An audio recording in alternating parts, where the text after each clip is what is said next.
Ok, sean todos bienvenidos un nuevo domingo a la casa de Dios, a su iglesia Amanece. Recuerde que cada amanecer es una nueva oportunidad que Dios nos concede a cada uno de nosotros para vivir a su manera en este mundo. Si usted se está conectando en esta retransmisión y va a presenciar este video y va a poder ser parte al escuchar este mensaje, yo le quiero motivar a que se quede hasta el final, porque Dios va a hablar a su vida de una manera especial en esta ocasión como las veces anteriores. Reciban un fuerte abrazo y un saludo fraternal desde acá a su iglesia Amanece.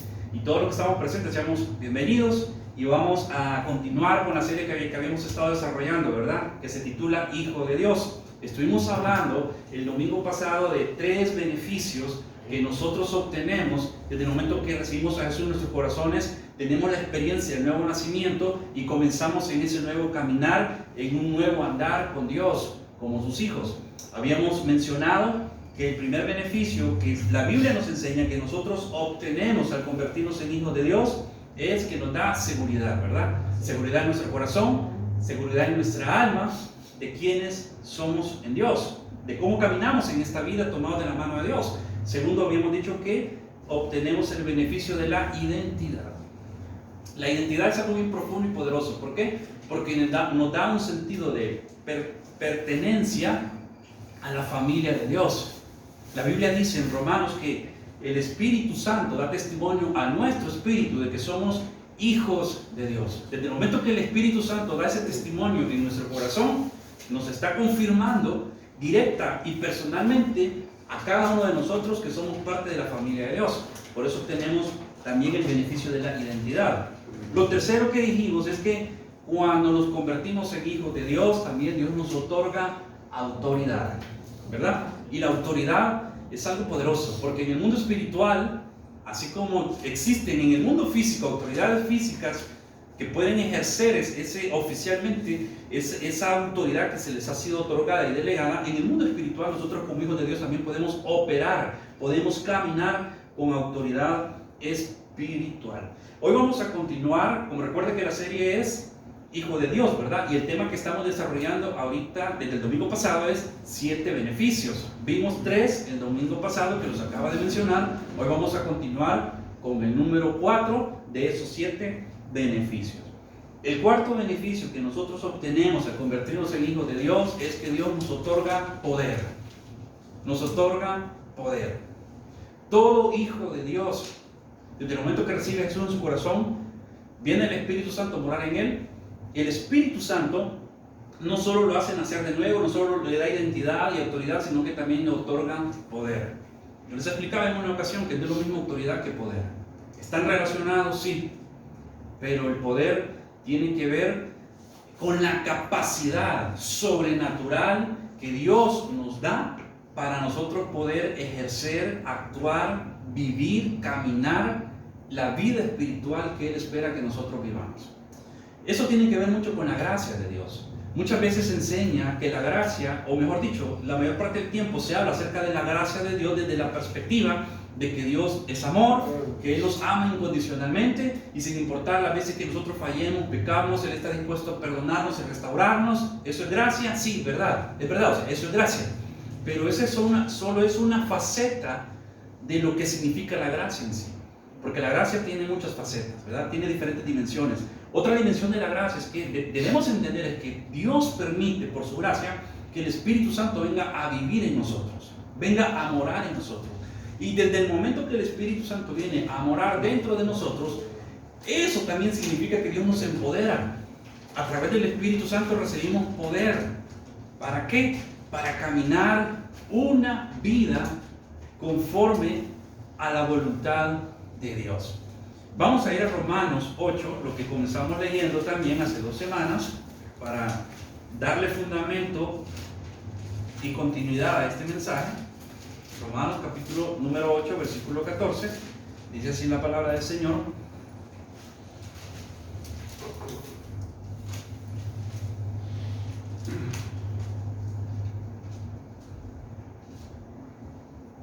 Dice, porque todos los que son guiados por el Espíritu de Dios, estos son hijos de Dios. Es decir, la gracia de Dios provoca en nosotros un poder para nosotros tener la capacidad, la facultad de obedecer a Dios. Por eso dice aquí que los que son hijos de Dios, los que son guiados por el Espíritu de Dios, estos son hijos de Dios. Un hijo de Dios en su condición de madurez, en su condición o en su estado de madurez espiritual, se caracteriza porque es una persona que permite ser guiado por el Espíritu Santo. Escucha la voz del Espíritu Santo. Es sensible a la voz del Espíritu Santo y también obedece la voz del Espíritu Santo. Por lo tanto, sus pasos, entiéndase sus pasos como las decisiones. Nosotros tomamos a diario nuestras decisiones, no las tomamos solo según nuestro propio criterio, razonamiento, sabiduría, sino tratamos de depender de Dios cada día. Dice la Biblia, no seas sabio en tu propia opinión. Por el contrario, reconoce al Señor en todos tus caminos y Él enderezará tus veredas. Por alguna razón podemos equivocarnos en la vida, por diferentes razones. La Biblia dice que el corazón del hombre es engañoso y perverso y que únicamente Dios lo conoce. Y muchas veces el corazón, hablando de emociones, hablando de criterios humanos, pueden confundir nuestros sentidos.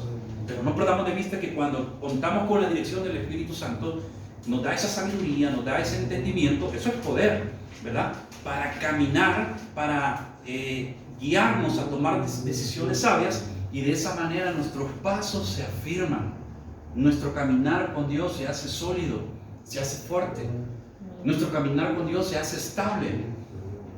Nosotros no podemos pretender tener una relación con Dios siendo inestables. Es decir, Dios espera que nosotros establezcamos una relación permanente y duradera con Él. Pero para eso necesitamos su gracia, necesitamos su poder. Y por eso dice la palabra del Señor, ¿verdad? Que los que son guiados por el Espíritu de Dios, estos son hijos de Dios. Luego dice, el 15, pues no habéis recibido, versículo 15 de Romanos capítulo 8 dice, pues no habéis recibido el espíritu de esclavitud para estar otra vez en temor, sino que habéis recibido el espíritu de adopción por el cual clamamos Abba, Padre. El Espíritu mismo da testimonio en nuestro espíritu de que somos hijos de Dios. Note, ese poder tiene que ver también con la identidad, lo que hablábamos hace un domingo, ¿verdad? La semana pasada. El poder tiene que ver con identidad. ¿Qué enseñan muchas corrientes de psicología enfocadas a la motivación hoy en día? Ellos enseñan mucho el principio de creer en nosotros mismos, ¿verdad? Para nosotros ser personas empoderadas en esta vida, tenemos que aprender a creer en nosotros mismos. Y cualquiera diría, ¿eso está bien o está mal? Porque desde el punto de vista bíblico se supone que tenemos que creer antes en Dios. Y la verdad es que hasta cierto punto ellos están en lo correcto, porque nosotros en primer lugar como hijos de Dios sabemos que nuestra confianza y esperanza tiene que estar puesta primeramente en Dios, pero luego en nosotros. Porque si después de creer en Dios nosotros no aprendemos a creer en nosotros mismos, difícilmente vamos a alcanzar todas aquellas cosas grandes que Dios ha soñado para nosotros, porque todos los sueños de Dios siempre vienen disfrazados de desafíos. Ningún sueño, proyecto que Dios tenga para nuestra vida como sus hijos va a ser así facilito. Dios le dijo a Josué, esfuérzate y sé valiente. ¿Para qué? Para que poseas, para que conquistes la tierra que está por delante. No era que iban a entrar bien campeones, ¿verdad? Y aquí venimos al nuevo Edén que Dios nos ha dado, nos está entregando y sin esfuerzo, sin pelea, sin conquista. No. O sea, para que haya una conquista primero tiene que haber una batalla, tiene que haber un esfuerzo, una pelea. Y Israel tuvo que pelear, conquistar, creer y confiar en Dios plenamente, en sus promesas, en su palabra, pero luego en ellos mismos, que el hecho de que Dios estuviera con ellos los empoderaba, les daba esa capacidad, esa facultad para conquistar esa tierra que Dios había prometido. Ahora, en nuestra vida es lo mismo, en nuestra vida espiritual, en nuestro diario vivir, en nuestra vida cotidiana, en el trabajo, en el negocio, en los estudios, en la vida familiar. Nosotros queremos ser mejores cada día, crecer, aprender, madurar en nuestra vida espiritual. Hay áreas de nuestra vida que únicamente las vamos a poder superar con la ayuda de Dios. Hay aspectos de nuestra vida que únicamente los vamos a poder vencer con la ayuda de Dios. La transformación que el Espíritu Santo hace en nuestro interior. La obra que Dios hace en nuestros corazones de cambiarnos, renovarnos, santificarnos, purificarnos, transformarnos a la imagen de Jesús, hacernos conforme a la imagen de Jesús. Eso requiere un poder sobrenatural. Y eso es lo que el Espíritu Santo produce en nuestros corazones, produce ese poder. Entonces, cuando nos convertimos en hijos de Dios, nosotros somos favorecidos con ese poder. Por eso dice en Filipenses, ¿verdad? Que todo lo podemos en Cristo, que nos fortalece. Es decir, hay cosas que humanamente serían imposible alcanzar, obtener o hacer, pero con la ayuda del Espíritu Santo es posible. ¿Por qué? Porque nos da su poder. Dios nos da su poder. Dios está dentro de nosotros, ayudándonos, empoderándonos, dándonos la fuerza para poder luchar y conquistar aquello que parece inconquistable a nuestros ojos físicos, pero que con los ojos de la fe podemos apreciar, ¿verdad? Podemos visualizar, aferrarnos a Dios, que como Él está con nosotros, lo podemos lograr y obtener. En la Biblia hay un versículo, quiero que lo busque conmigo, se encuentra en el libro de Hechos, capítulo número 1.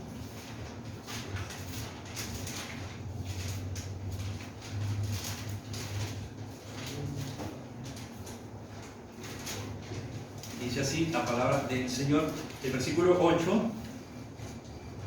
Jesús le dijo a los discípulos estas palabras. Fueron las últimas palabras que Jesús les dijo a los discípulos antes de ascender al cielo.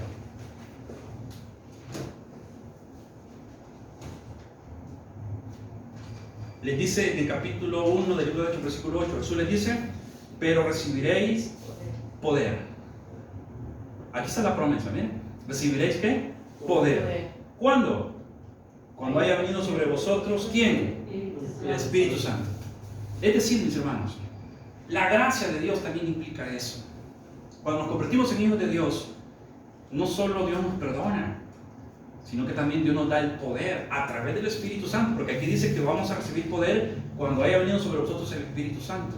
Claro, es un poder para ser testigos para ser testigos de la obra de Dios en nuestras vidas, por supuesto, pero note, para ser testigos de la obra de Dios en nuestras vidas y en el mundo. Pero está hablando de una obra, ¿verdad? Somos llamados a ser testigos de una obra, es decir, de un cambio, de una transformación en nuestras vidas. ¿Y quién provoca ese cambio, esa transformación? El Espíritu Santo. Pero eso humanamente es imposible de hacer. Es imposible dejar algún tipo de actitudes, comportamientos, adicciones, malos hábitos, defectos del carácter que muchas veces nos denigran y nos hacen ver mal, y no solo ver mal, sino que nos empujan y nos conllevan a vivir una vida hasta cierto punto quizás miserable.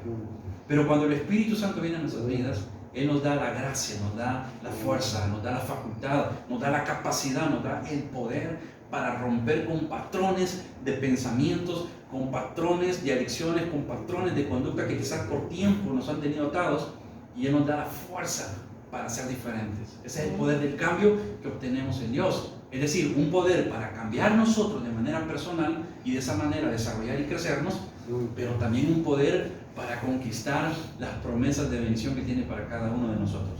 Por eso es bien importante cuando nosotros vemos a la luz de la palabra del Señor, ¿verdad?, que el cuarto beneficio que obtenemos al convertirnos en hijos de Dios es ese poder. Jesús le dijo a los discípulos, estas señales seguirán a los que creen en mi nombre. Y les dice, echarán fuera demonios, hablarán nuevas lenguas, pondrán las manos sobre los enfermos y los enfermos sanarán. ¿Cuántas veces los médicos han tenido que reconocer? Porque tal vez habían dado algún diagnóstico terminal hacia un paciente por alguna enfermedad en particular, y los médicos, pues limitados, ¿verdad?, por la ciencia, pensaban que tal vez iba a ser el final de ciertos pacientes. Pero vemos cómo Dios entra en acción en su misericordia, y en muchas ocasiones cuando se ha orado por una persona en un estado crítico de salud, Dios ha intervenido de una manera sobrenatural, hablando del poder de Dios, y muchos enfermos que parecían que era el final de sus días, Dios los termina levantando de sus camas donde muchas veces estaban postrados, ¿verdad? Dios es poderoso para sanar el cáncer. Yo he escuchado personalmente, he visto cómo gente al orar por ellos en algún momento, Dios los ha sanado de cáncer. Ocasiones donde he orado por gente que ha sido sanada de SIDA, imagínense. Gente que ha sido sanada de diferentes enfermedades crónicas. Cualquiera pensaría que es algo, una enfermedad crónica es como que algo que está destinado a vivir todo el tiempo con esa enfermedad. Pero cuando Dios entra en acción, nosotros contamos con ese poder sobrenatural para que milagros sean hechos, ¿verdad? El primer milagro que ocurre a través del poder de la gracia es nosotros nacemos de nuevo. El segundo milagro es que nuestras vidas son transformadas. El tercer milagro es que nosotros podemos dar testimonio a otros de la obra que Dios ha hecho en nosotros, ¿verdad? Por su gracia, por su misericordia, y no solo dar un testimonio, sino orar con autoridad y poder por otros para que experimenten también esa gracia salvadora. Así que es bien importante tener presente este cuarto beneficio, y vamos a ver el quinto beneficio que obtenemos cuando nosotros nos convertimos en hijos de Dios. Dios nos da su provisión. Dios es un Padre proveedor.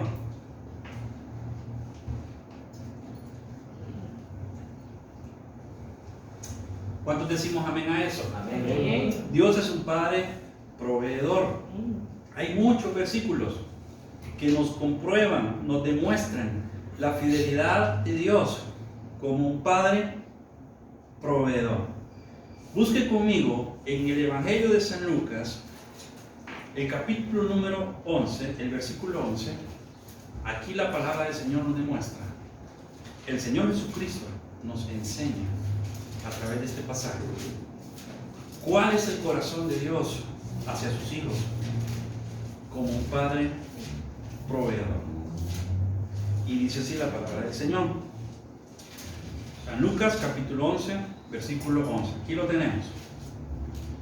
Les dice Jesús: ¿qué padre de vosotros, si su hijo le pide pan, le dará una piedra? ¿O si pescado, en lugar de pescado, le dará una serpiente? ¿O si le pide un huevo, le dará un escorpión? Y mire lo que dice a continuación, en el versículo 13. Pues si vosotros, le dice el Señor Jesús, siendo malo, sabéis dar buenas dádivas a vuestros hijos, ¿cuánto más vuestro Padre Celestial dará el Espíritu Santo a los que se lo pidan? Fíjense que cuando nosotros vemos los versículos anteriores, nos damos cuenta que estas palabras las dijo el Señor Jesús en el contexto de la oración. En el contexto de la oración.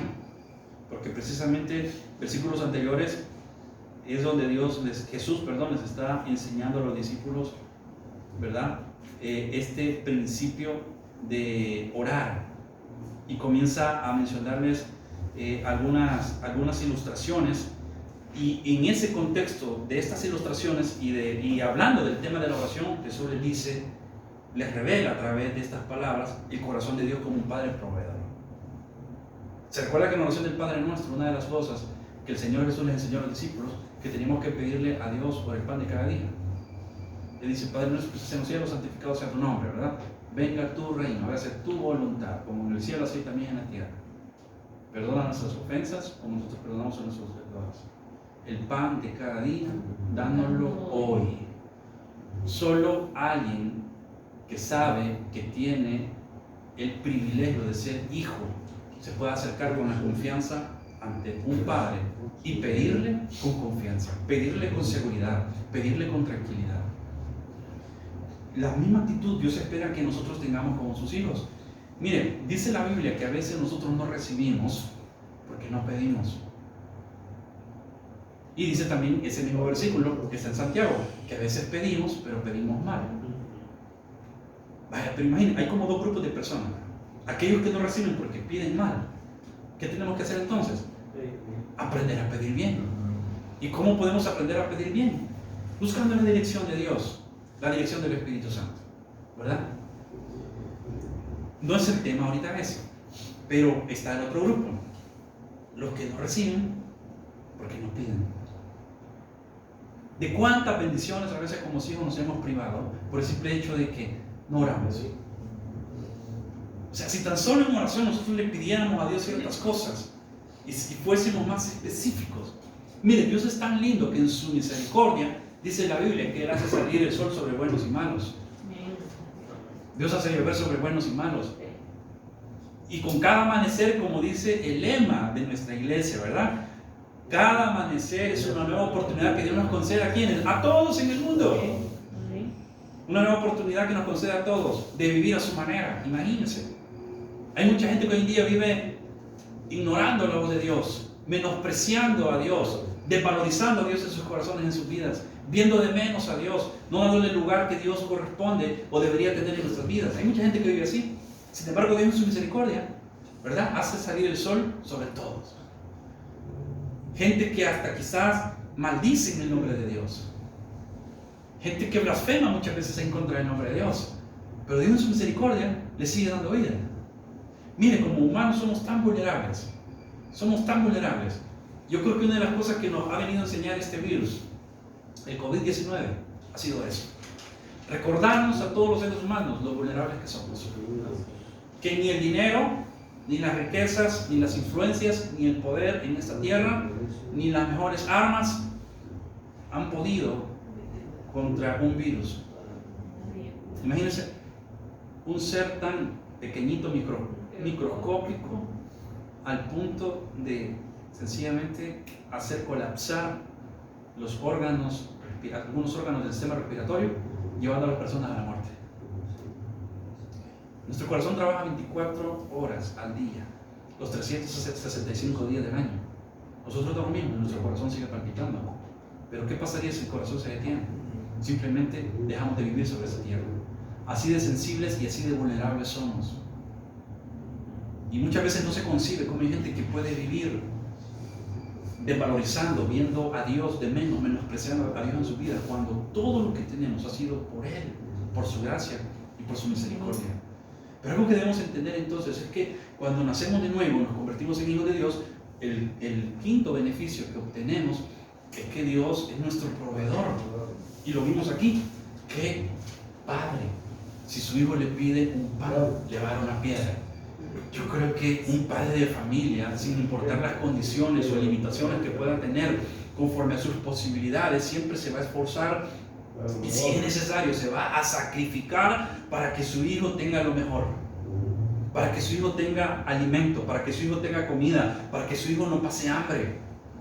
Va a hacer hasta lo imposible por un hijo.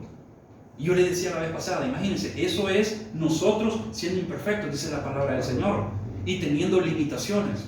Y ahora Dios, siendo un Padre perfecto, que nos ha amado con amor perfecto, que nos ha amado de manera incondicional, y además de eso, el poder de Dios es ilimitado. Sencillamente entendemos entonces que a veces no recibimos porque no pedimos. No pedimos. Tenemos que aprender como hijos de Dios a entender este beneficio tan poderoso. Que hay bendiciones que van a venir a nosotros si son conforme a la voluntad de Dios, ¿verdad? Porque eso es lo que dice Santiago, que a veces se pide mal. Se refiere a que a veces pedimos no conforme a la voluntad de Dios. Porque una de las cosas que debemos entender es que tenemos que aprender a pedir conforme a la voluntad de Dios. Ahora cualquiera diría, pero entonces ¿qué chiste tiene? ¿Qué chiste tiene que le pida si al final no me va a conceder lo que yo quiero? No, hay anhelos de nuestro corazón que son buenos. Y si se alinean a la voluntad de Dios, eso va a ser tremendo, porque va a ser una bendición grande y una respuesta segura.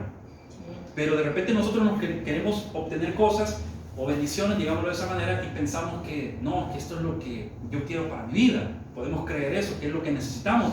Pero Dios, como un Padre, sabe qué es lo que realmente nosotros más necesitamos. Y a veces Dios nos va a negar algunas peticiones, no porque sea malo o no porque no quiera complacernos o no porque quiera fastidiarnos la vida, sino que sencillamente porque Dios tiene cosas mejores. Dios tiene cosas mejores. Dice un dicho por ahí, ¿verdad? Que no nos conformemos con lo bueno cuando podemos alcanzar lo mejor. Dios es así. Dios dice, ok, eso es lo que quieres para ti. Yo quiero algo mucho más grande.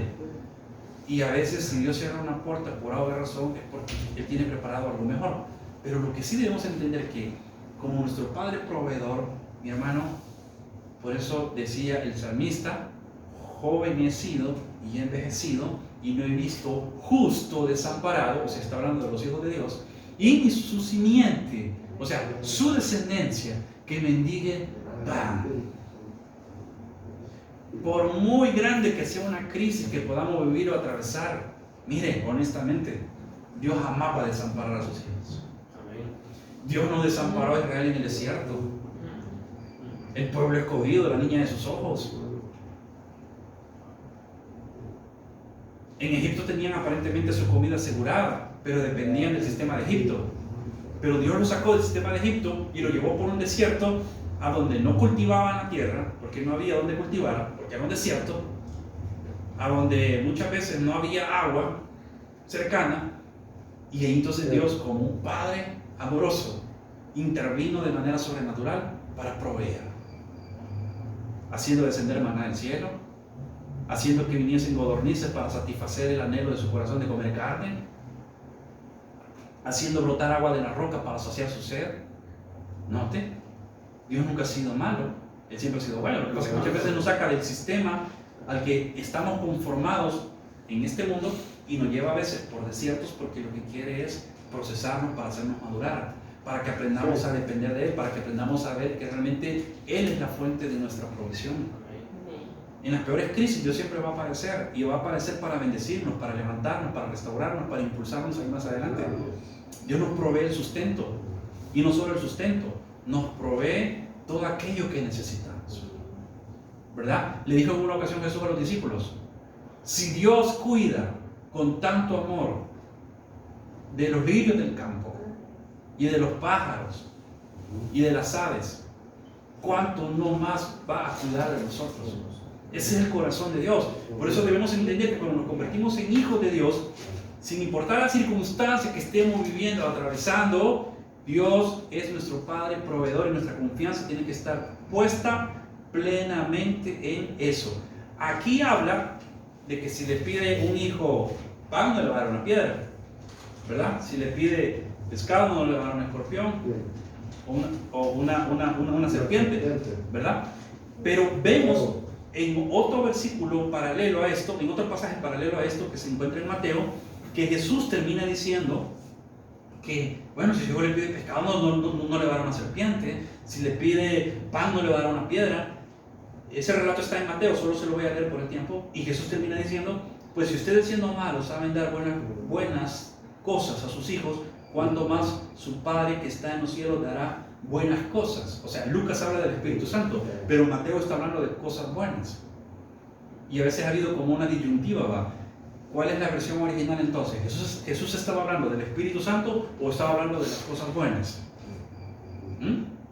¿Quién tiene la razón, Mateo o Lucas? Los dos. ¿Sabe por qué? Porque Dios es un Padre que se preocupa por proveer tanto para nuestras necesidades espirituales, por un lado, como para nuestras necesidades materiales. Hay gente que quiere espiritualizar tanto las cosas que creen que Dios únicamente responde a las peticiones de necesidades espirituales, las materiales no. Pero no es así. Dios siempre va a proveer y sustentar nuestras necesidades tanto espirituales como materiales. Por eso Dios permitió que Mateo registrara en su evangelio, en este evangelio que escribió, precisamente las cosas buenas, o sea, las cosas materiales, y que Lucas escribiera acerca de las cosas espirituales, hablando del Espíritu Santo. Dicho de otra forma, las dos versiones lo que hacen es tener un cuadro más completo, ¿verdad? Es un cuadro más completo. Recuerde que ellos escribían lo que el Espíritu Santo les permitía recordar de las palabras que Jesús dijo. Y hay detalles que menciona uno que el otro no. No significa que se contradicen, sino que se complementan. Entonces nos da un panorama todavía más amplio del carácter de Dios. Y por eso decía él acá, ¿verdad? Si le pide pan, su hijo no le va a dar una piedra; si le pide pescado, en lugar de pescado no le va a dar una serpiente; o si le pide un huevo, no le va a dar un escorpión. ¿Qué padre va a hacer eso? Pensemos por un momento en esto. ¿Qué padre en sus 5 sentidos bien puestos? O sea, un padre con una buena salud mental, ¿verdad? Un padre sano de su mente y de su corazón no va a ser malo con su hijo. Jamás. ¿Cuánto más Dios con sus hijos? El otro aspecto que quiero que veamos: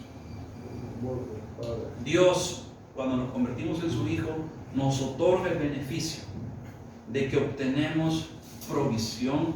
Le dije, perdón, poder, provisión. Lo sexto, protección. Dios nos da su protección.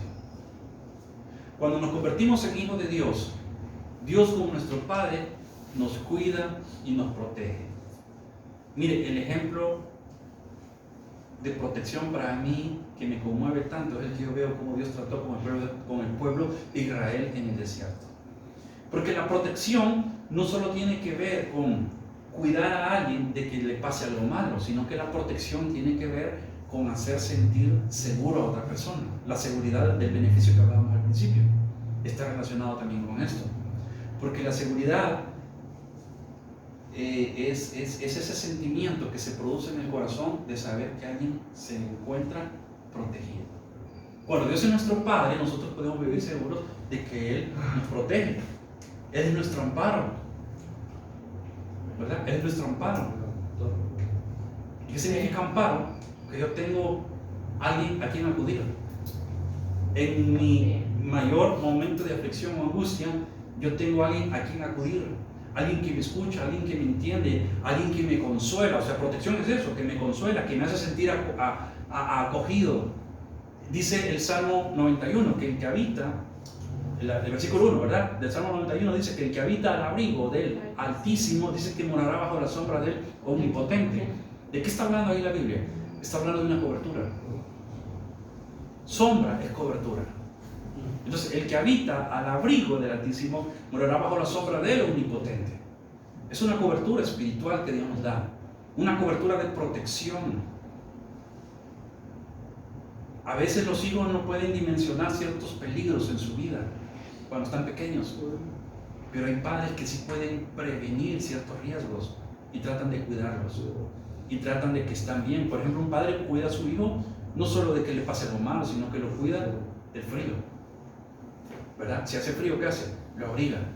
Por eso me encanta esa parte cuando dice que el que habita al abrigo, está hablando de un abrigo. El abrigo tiene que ver con calidez, con una atmósfera de calidez, con una atmósfera de tranquilidad. Es decir, nosotros podemos vivir con paz en nuestros corazones sin importar las circunstancias. Nosotros podemos sentir el abrazo de Dios, la calidez de Dios, diciéndonos: yo estoy contigo, yo te cuido, yo te protejo, ¿verdad? El que habita al abrigo del Altísimo. El pueblo de Israel necesitaba el abrigo de Dios en el desierto, porque el desierto tiene estas dos características. En el día se convierte en un lugar muy caliente y en la noche un lugar muy frío. Muy frío. En las noches dice la palabra del Señor que había una columna de fuego que los dirigía. Pero esa columna de fuego no solo dirigía al pueblo, sino que de alguna manera les daba, además de luz y dirección, ¿sabe qué proporcionaba el pueblo? Proporcionaba una atmósfera de calidez, una atmósfera de confianza, una atmósfera de seguridad de que Dios está con nosotros. ¿Por qué? Porque está en la columna de fuego. Yo creo que desde el momento que la columna de fuego quizás dejó de estar con ellos, posiblemente se podían haber asustado si en algún momento la columna no estaba presente. Pero dice la Biblia que todas las noches esa columna estaba ahí con ellos. Imagínense, algo sobrenatural. Dios, un Dios poderoso que no tiene límites, se manifestaba a ellos diciéndoles: aquí está mi poder para cuidarlos y protegerlos. En las noches de frío y oscuridad, Dios era su luz y era su abrigo. Lo mismo con nuestras vidas. O sea, a veces podemos sentir: no, es que siento frío en mi alma, siento frío, hablando en un sentido figurado, ¿verdad? Siento frío en mi corazón, siento frío en mi espíritu por la situación que estoy viviendo, atravesando. Dios viene con su amor, nos abraza y nos da calidez, nos da protección, nos da seguridad. Luego vemos que dice el mismo salmista que el que habita al abrigo del Altísimo, luego habla de la sombra, morará bajo la sombra del Omnipotente. Sombra le decía que es cobertura, pero la sombra tiene que ver también con el hecho de protegernos del sol, del calor.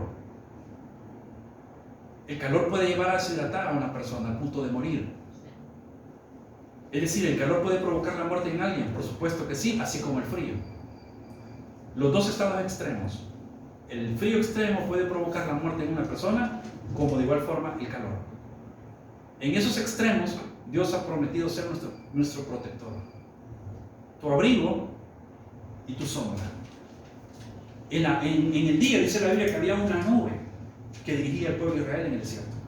Entonces esa nube, además de ser una señal de la bondad, del amor, de la presencia, de la misericordia de Dios en el pueblo, también les daba seguridad porque ellos se podían resguardar bajo esa sombra. Por eso cuando nos convertimos en hijos de Dios debemos entender que Dios se hace responsable como nuestro Padre de nuestro cuidado. Y por lo tanto somos bendecidos con contar con su protección en nuestras vidas. Y sí o no que nos hace sentir bien seguros de esa promesa, esa verdad. Claro que sí.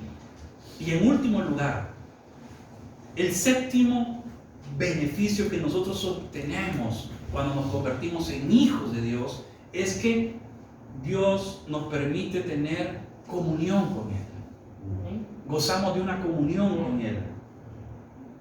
Y esto, ¿sabe? Creo que es lo más poderoso de todo. Porque después de haber nacido de nuevo, y lo quise dejar de último precisamente porque quiero hacer un énfasis fuerte en esto, todos los beneficios que hemos leído anteriormente son el resultado de tener una comunión con Dios. De tener esa comunión con nuestro Padre Celestial. Vaya conmigo al libro, a la carta, de Romanos, al capítulo 8, donde habíamos estado leyendo. Vamos a regresar ahí.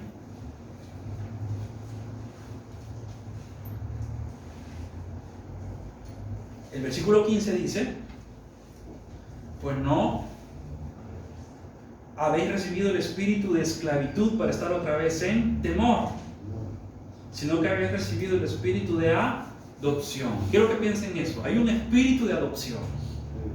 Hay un espíritu de adopción. Y dice que por ese espíritu nosotros clamamos Abba, Padre. Hay un espíritu de adopción. Es decir, en algún momento cuando nosotros no habíamos nacido de nuevo, ni habíamos nacido del espíritu, ni habíamos nacido en Dios, éramos huérfanos. Y por lo tanto nos sentíamos sin paternidad, nos sentíamos sin protección, nos sentíamos sin provisión, nos sentíamos sin identidad, con una autoestima agotada, nos sentíamos prácticamente inseguros, con temores, no sentíamos autoridad, no sentíamos poder espiritual, simplemente veíamos pasar las cosas y quizás nos sentíamos impotentes de hacer algo en favor o en beneficio de otros.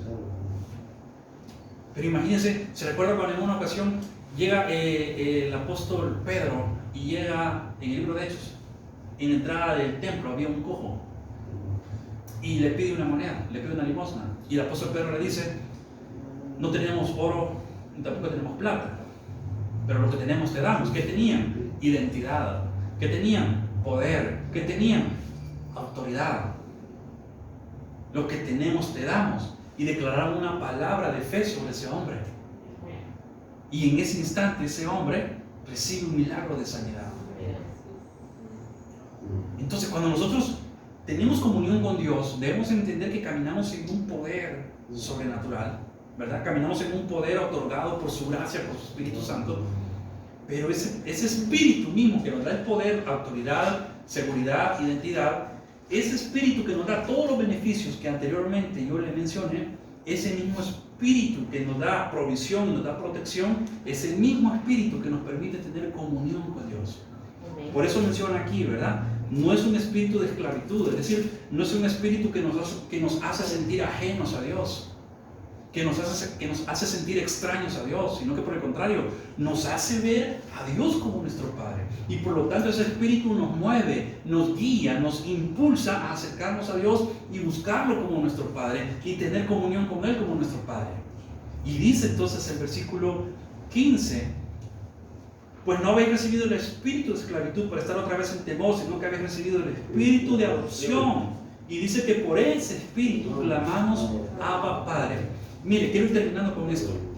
Qué poderosa esta declaración que aparece acá en Romanos. Por ese espíritu de adopción nosotros podemos clamar Abba, Padre. ¿Qué significa Abba, Padre? Abba es una palabra que está escrita originalmente en arameo, no en griego, ni en hebreo, sino en arameo. El Antiguo Testamento, recuerda que fue escrito su mayor parte en hebreo, pero parte de él fueron escritos en arameo, porque de alguna manera el arameo, el pueblo de Israel fue influenciado por ese idioma a sus principios, a sus inicios. Y el apóstol Pablo, por ser alguien de descendencia judía, de alguna manera estaba familiarizado también, no solo con el hebreo por sus raíces, además de hablar griego, el griego contemporáneo de su época, y además de hablar hebreo por ser judío de nacimiento, de alguna manera también conocía arameo. Y en ese contexto él utiliza la palabra en arameo, Abba, para referirse a esa comunión con Dios. Y la palabra Abba en el arameo, ¿sabe qué denota? Tiene una connotación de intimidad, tiene una connotación de una comunión íntima, de confianza, de una confianza profunda, de una confianza extrema, como la puede tener un hijo con un padre. Denota un acercamiento de un hijo hacia un padre de ternura. Es como cuando un hijo se acerca a un padre y le dice, papito. No es lo mismo que le diga, padre mío, padre, papá, que cuando le dice, papito. En nuestro contexto. Porque en nuestro contexto nosotros sabemos lo que significa la palabra papito. Por lo menos aquí en El Salvador, por los que vean este video, quizás sean de otros lugares. Papito en nuestro contexto es un término de ternura. De cómo un hijo se dirige hacia un padre con mucha confianza, con mucha seguridad y con mucha identidad y con mucha ternura. Entonces dice la Biblia que por el espíritu de adopción nosotros podemos llamar a Dios no solo un padre, sino papito.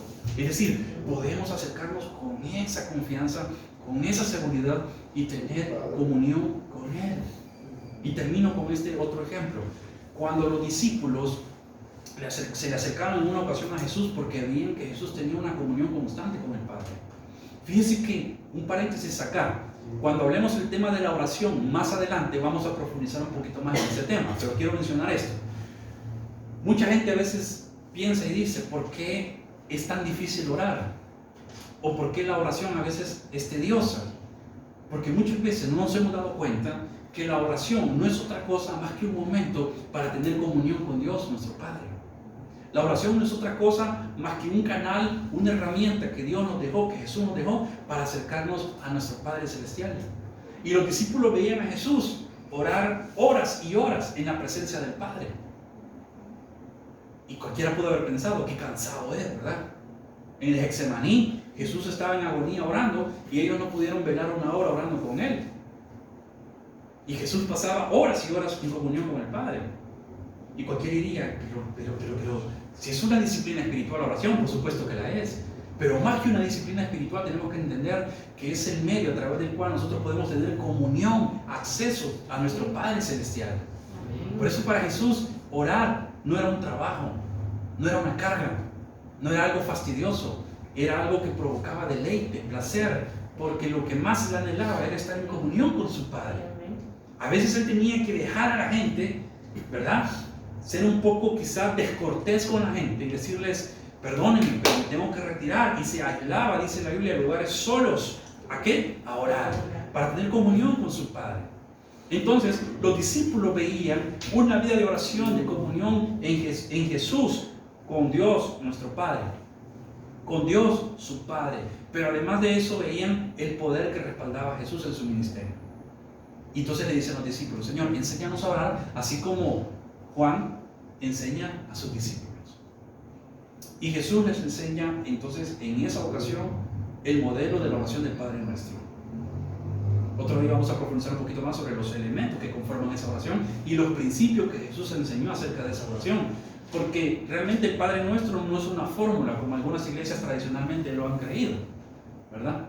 Que es una fórmula para poder reprender malos espíritus y cuestiones como esas. No, es algo más que eso.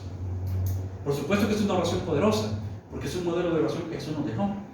Pero más que ser un amuleto, hay gente que lo quiere utilizar como un amuleto, más que un amuleto, la oración del Padre Nuestro nos enseña principios de cómo acercarnos a Dios y qué hablar con Dios. Eso es lo que nos enseña la oración del Padre Nuestro. Y lo primero que comienza Jesús enseñándonos a través de la oración del Padre Nuestro es esto. Cuando le dice, Padre Nuestro, que estás ¿a dónde? En los cielos. Es decir, nuestro papá está en el cielo, pero a través de la oración, a través de Jesús, tenemos acceso a Él, aunque está en el cielo. 2, podemos acercarnos a Él con confianza, con un espíritu de adopción, como lo dice Romanos, sabiendo que Él es nuestro Padre. Y dirigirnos a Él no como solo nuestro Dios, soberano, sempiterno, sublime, ¿verdad? Todopoderoso, omnisciente, omnipotente, omnipresente. No. Todas esas son las virtudes de Dios, sí. Pero lo que Dios más espera que nos hace, con la actitud que nosotros nos acerquemos a Él, es con una actitud de hijos. Y que nos acerquemos hacia Él. Por eso dice en Hebreos, acerquémonos confiadamente al trono de la gracia. Dice, acerquémonos confiadamente al trono de la gracia. Dios espera que nos acerquemos a Él, ¿cómo? Con confianza, con una actitud de mansedumbre, de humildad, con una actitud de ternura, con una actitud de admiración, así como un hijo puede llegar a admirar tanto a su padre cuando es niño, ¿verdad? Cuando el hijo es niño y lo ve a su papá adulto como un héroe y quiere honrarlo, quiere agradarlo, quiere imitarlo, quiere hacerlo feliz, quiere hacerlo sonreír. Esa es la actitud con la que el Padre Celestial espera que nosotros nos acerquemos a Él. Y cuando nosotros aprendemos a desarrollar este séptimo beneficio de la comunión, automáticamente todo lo que hemos hablado anteriormente se comienza a activar en nuestra vida. Caminamos con seguridad, caminamos con identidad, caminamos con poder, tenemos provisión, tenemos protección, nos sentimos seguros en cada paso que damos en Dios. Así es que vamos a culminar esta serie, o mejor dicho, este tema de esta serie en este punto. Le mandamos un cordial abrazo, un fraternal saludo. Esperamos que este mensaje haya sido de mucha bendición para su iglesia.